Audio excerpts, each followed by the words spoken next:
I once wrote a love letter to an angel. Scribbled down my feelings and emotions on a page full. So when the postman asked for the address, then told me that did not deliver to heaven, it was painful. But at that point, I realized reality would always stand in the way of a man attempting to fulfill his heart's desires. And that the postman was a fucking douchebag. And only a fool would believe in Santa. No man would give you something without expecting for something back in return.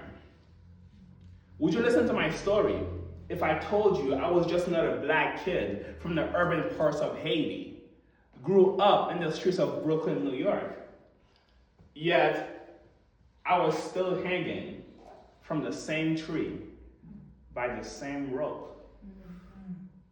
I was a fool to believe them when they say I shouldn't waste my vote. Last year was the last time you see me put an X next to a party's name. Because the cost of living is going up, ICE is terrorizing our neighborhoods, and apparently Trump is gonna make America great again. Like I said, only a fool would believe in Santa. I write poems while at work, on the phone just supposed to be put away. I might get fired before finishing this next line. I'm just like you, sitting behind a cash register, wondering what all these years of education amounted to. I know a doctor that's a cleaner, a lawyer that stocks bottles, and an accountant who works at McDonald's. Didn't you strive for that degree? Wasn't that piece of paper with a number on it supposed to change your life? Because a clever man would say that money is the root of all evil.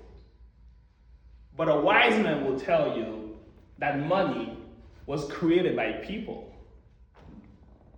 And my mom would say, money cannot buy you happiness, but it can help. How will she react if she found out that I took my degree and ripped it up? All the great men are no longer here to sit with us. So I drop knowledge in these streets and hope the youth pick it up.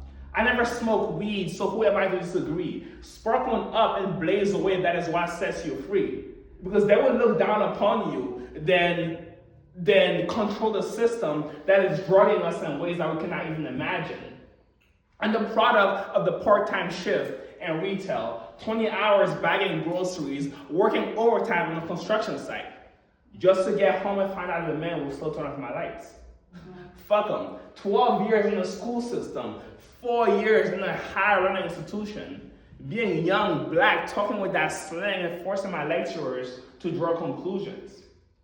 American dream illusions, turning 23 and finding out that life and what I thought it would be. Admitting this to myself awkwardly. Mental depression, the government steering the economy straight into recession. So now Lily cannot get a fucking job even though she paid attention in every freaking lesson. To be or not to be is an irrelevant question. I think, therefore I am. The world is my classroom, y'all, but they're trying to put poor people in detention. I feel like a black Jew in Nazi Germany sometimes, locked in the chambers of dictatorship, telling us lies, poisoning our minds. That's my mental state, living in the United States. And my mom keeps on questioning me. Son, when are you going back to university? Mom, I said I did it and it wasn't for me. But son, I see you struggling and it's hurting me. But mom, I see you struggling and it's hurting me. I once received a response to a letter I sent to an angel. She said it had fallen out of the bag of a very unpleasant postman, and the wind had carried it onto her porch. She said its words had flattered her to tears, and she read it every day for the past 6 years. I said, 6 years? So why had it taken you so long to show up? She said she's been shy. And that as every day went by, she watched me grow more into a man who even she was not sure she was good enough for. She said she loved my every poem and watched every time I stepped on stage. She said she hated watching me slave away for that minimum wage. But have faith in the Lord, she said, as she went. Because it will all be worth it one day. She said she'll continue to read my letter daily, and that she was my biggest fan. But the only problem was my age. She didn't date younger men. After all, she was like 2,000 years older than me. But, she still thought I was cute though. And she stopped to say one more thing before she flew away. But I already knew what she had to say. She pointed at my letter and said, if a man truly wishes to fulfill their dreams, then reality can never get in the way.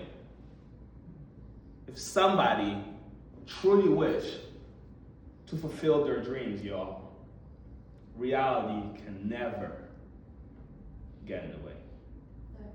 Thank you.